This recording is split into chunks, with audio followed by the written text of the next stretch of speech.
Lahat tayo ay nakakaramdam ng kalungkutan.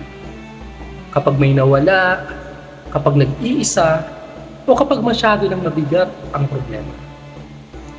Pero tandaan, ang kalungkutan ay hindi ang katapusan ng iyong kwento. Huwag mong ikulong sa sarili mong sakit. Kausapin mo ang taong pinagkakatiwalaan. Pinagkakatiwalaan mo lang ha, kaibigan, pamilya, o pwede kang manalangin sa Diyos. Hindi ka mahina dahil malungkot ka. Mas matapang ka dahil nilalabanan mo ito.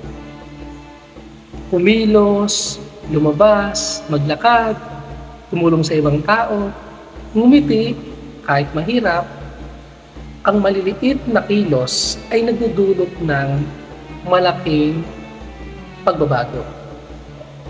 Maging mabait sa sarili, magpahinga, huminga, manalangin, tandaan, lilipas din ang bagyo.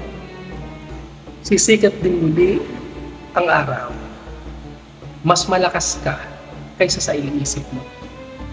At hindi ka nag-iisa.